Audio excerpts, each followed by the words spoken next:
रुक्मणी जी आदि आई, बोले श्री जी के दर्शन करने।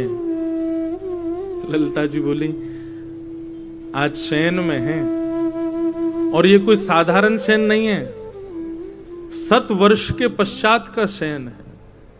या हमारे हम किशोरी जी को उठाए ना सकें, पर आपकी बहुत इच्छा है तो झरोके में से श्री जी को दिखा देंगे। और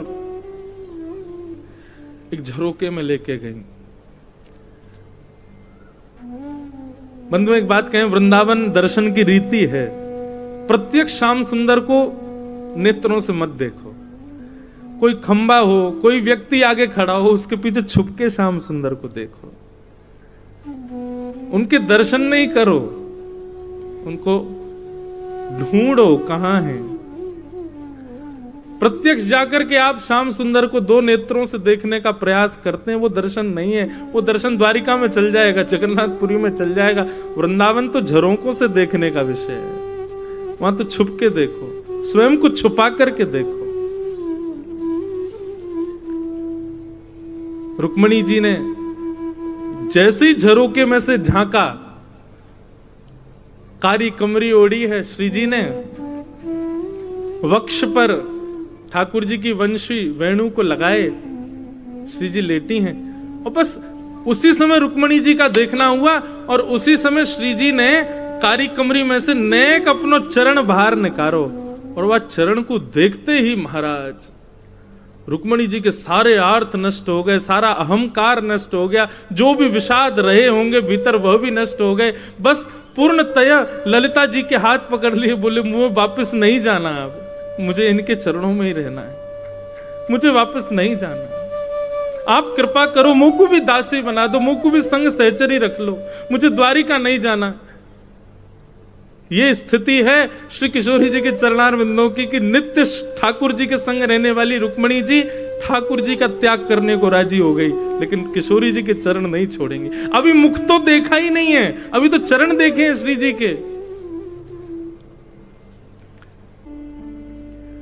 ठाकुर जी जैसे ही लौट करके गए, ठाकुर जी का अद्भुत श्रृंगार ब्रज के नंदन बना के भेजे गोपी ने।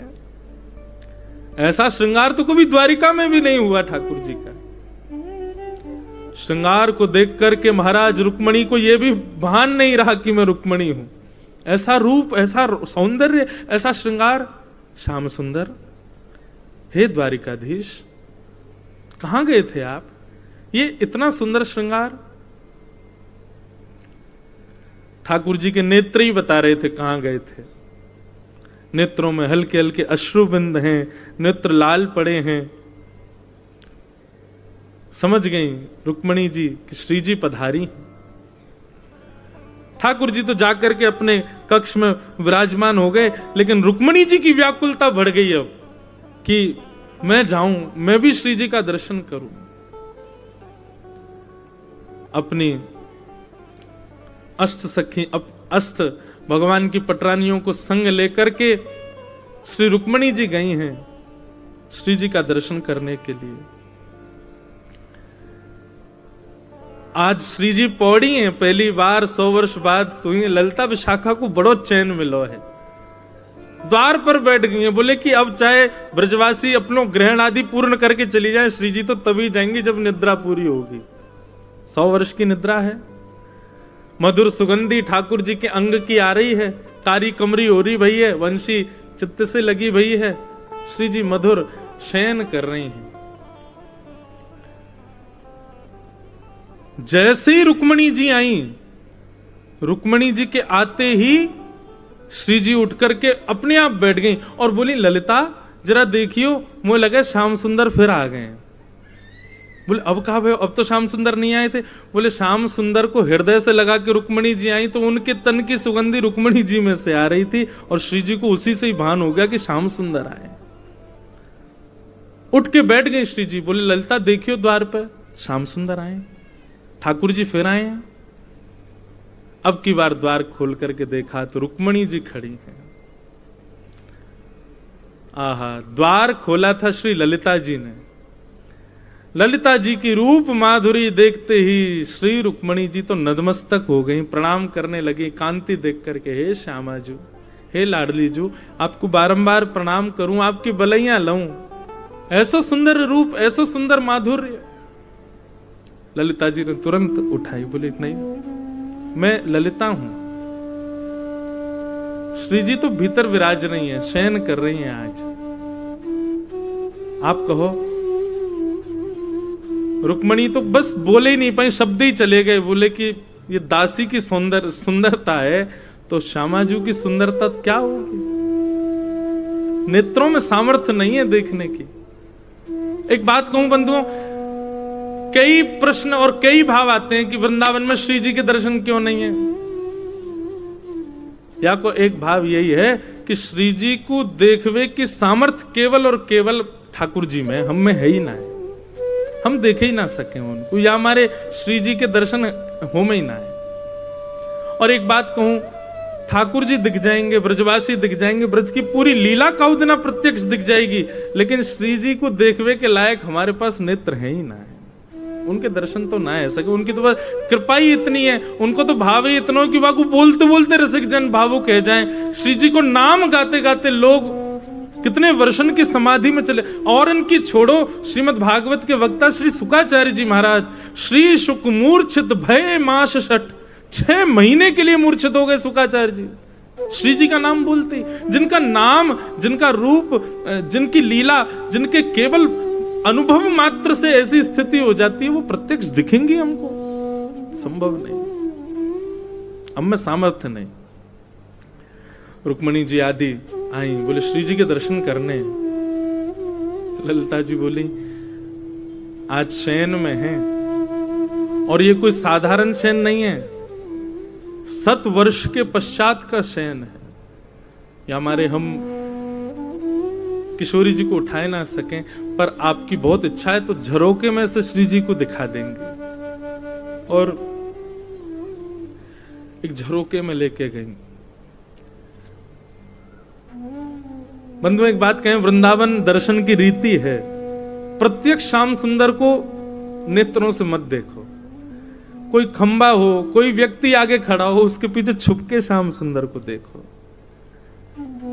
उनके दर्शन नहीं करो, उनको ढूंढो कहां है। प्रत्यक्ष जाकर के आप श्याम सुंदर को 2 नेत्रों से देखने का प्रयास करते हैं, वो दर्शन नहीं है। वो दर्शन द्वारिका में चल जाएगा, जगन्नाथपुरी में चल जाएगा, वृंदावन तो झरोकों से देखने का विषय है। वहां तो छुप के देखो, स्वयं को छुपा करके देखो। रुक्मणी जी ने जैसे ही झरोके में से झांका, कारी कमरी ओढ़ी है श्री जी ने, वक्ष पर ठाकुर जी की वंशी वेणु को लगाए श्री जी लेटी हैं। और बस उसी समय रुक्मणी जी का देखना हुआ, और उसी समय श्री जी ने कारी कमरी में से नेक अपनो चरण बाहर निकारो, और वह चरण को देखते ही महाराज रुक्मणी जी के सारे आर्थ नष्ट हो गए, सारा अहंकार नष्ट हो गया, जो भी विषाद रहे होंगे भीतर वह भी नष्ट हो गए। बस पूर्णतया ललिता जी के हाथ पकड़ लिए, बोले मुझे वापस नहीं जाना, अब मुझे इनके चरणों में ही रहना है, मुझे वापस नहीं जाना। आप कृपा करो, मुझ को भी दासी बना दो, मुझ को भी संग सहचरी रख लो, मुझे द्वारिका नहीं जाना। ये स्थिति है श्री किशोरी जी के चरणार बिंदों की, कि नित्य ठाकुर जी के संग रहने वाली रुक्मणी जी ठाकुर जी का त्याग करने को राजी हो गई, लेकिन किशोरी जी के चरण नहीं छोड़ेंगे। अभी मुख तो देखा ही नहीं है, अभी तो चरण देखे हैं श्री जी के। क्रंदन करने लगी, भाव क्रंदन रुदन करने लगी श्री रुक्मणी जी, मुझे चरणों में रख लो। धन धन राधिका के चरण, ऐसे चरणार बिंद श्री जी के, मुझे इनकी सेवा करनी, एक बार स्पर्श करा दो बस। मैं आपको और कुछ नहीं कहूं, मुख देखने की भी इच्छा नहीं, बस चरण का दर्शन करा दो, एक बार समीप ले जाकर के नेक चरणन से मेरो स्पर्श करा दो बस।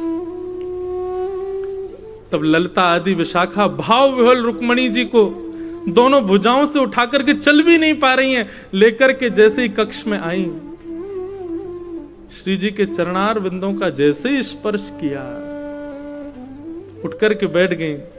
किशोरी जी रुक्मणी जी को देखा, रुदन कर रही हैं, अविरल अश्रुधार, और जैसे ही श्री जी के मुखमंडल को देखा रुक्मणी जी ने, रुक्मणी जी कह रही है कोई पूछ लो मुझसे कि श्री जी कैसी दिखती हैं, कोई तो पूछो मुझसे कि श्री जी का दर्शन कैसा है। पहली बात तो वर्णन कर नहीं पाऊंगी, और दूसरा अगर आप पीछे पड़ जाओगे तो बता नहीं पाऊंगी, बस ले चलूंगी कहां, श्री जी के पास नहीं, श्याम सुंदर के पास, और श्याम सुंदर को ले जाकर के सुंदर चुनरी पहनाऊंगी, सुंदर आंखन में काजर लगाऊंगी, उनके घुंघराले केशन को खोल दूंगी, बस अपने भाव से उनके श्याम वर्ण को गौर वर्ण कर दी, समझियो यही है श्री जी, यही है किशोरी जी, यही है हमारी लाडली जी। कोई अंतर नहीं है, कोई भेद नहीं है। रुक्मणी जी तो ये आश्चर्य में है कि दोनों एक से ही दिखते हैं, बिल्कुल ऐसे ही नेत्र हैं श्री जी के, वैसे ही नेत्र हैं ठाकुर जी, वैसी नासिका, वैसे ही ओष्ठ, पलक झपकने को तरीका भी सबन को अलग होवे, श्री जी और ठाकुर जी पलक भी वैसे ही झपके जैसे एक ही है, बिल्कुल कोई अंतर नहीं। रुक्मणी जी से ज्यादा कौन जाने, 24 घंटा ठाकुर जी की सेवा में रहे, गर्दन हिलावे को, बोलवे को, उठवे को, अचकवे को, सब बिल्कुल एक जैसा है, बस गौर वर्णा है, वो श्याम वर्णा है, कोई अंतर नहीं।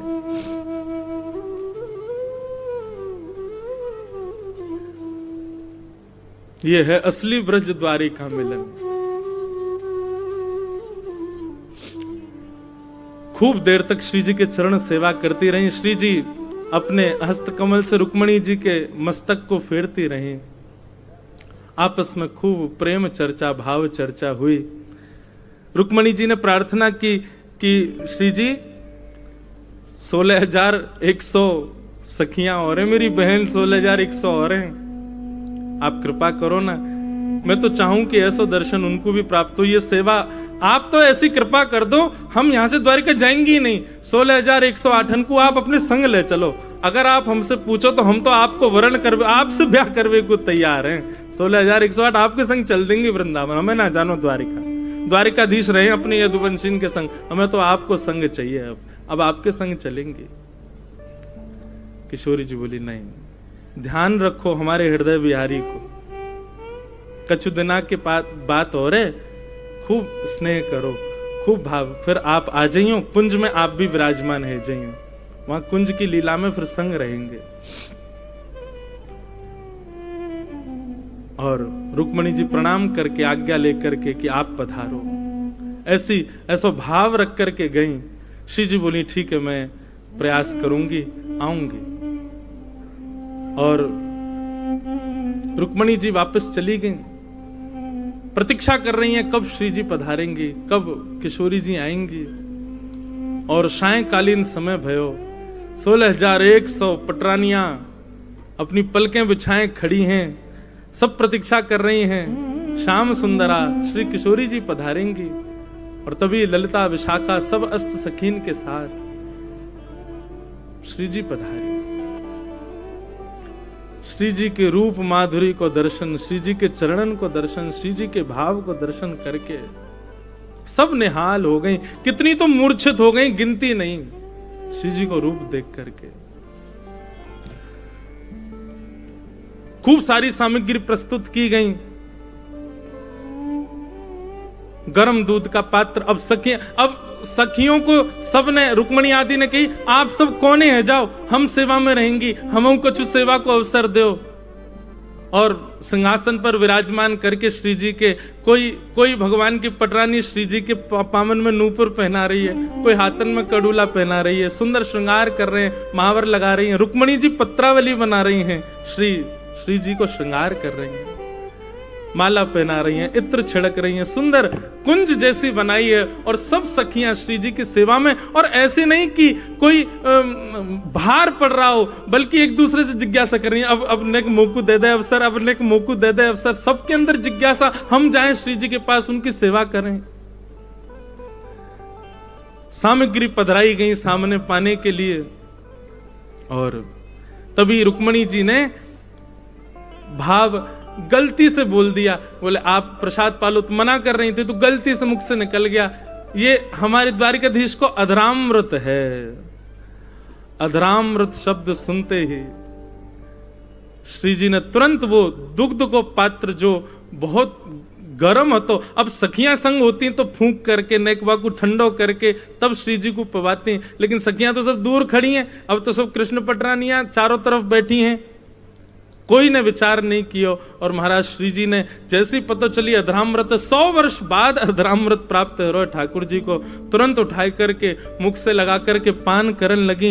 इतने में सब सखियां भी दौड़ी दौड़ी गईं, मुख के कुछ भागंशों वो अधरामृत छिटक रहे हो। सब ललिता विशाखा आदि सखियां अंजलि फैला करके बैठ गईं, 2-4 बूंद भी यदि हमको प्राप्त हो जाए तो कृपा है जाए। यहां तो श्री जी केवल ठाकुर जी को अधरामृत ले रही हैं, लेकिन सखियां तो अंजलि फैला करके श्री जी ठाकुर जी दोनों को अधरामृत पान कर रही हैं। और वही अधरामृत को पान जो सहचरियां कर रही हैं, उन सहचरियन के मिलित अधरामृत को पान सब कृष्ण पटरानियां कर रही हैं। अद्भुत भाव दशा, वर्णन नहीं हो सकता उसका। ऐसी हमारी श्यामाजू ठाकुर जी के चरणन में छाले पड़ गए, कथा सबको पता है। रुक्मणी जी ने जब दर्शन किए तो फिर ठाकुर जी ने बताई, श्री जी के चित्त में हमारे चरण विराजमान हैं, उनके चित्त में हमारे चरण विराजमान है। यही हमारे ये भाव दशा भई है। बोलो ब्रज द्वारिका मिलन महोत्सव की जय। ये है ब्रज द्वारिका को वास्तविक मिलन।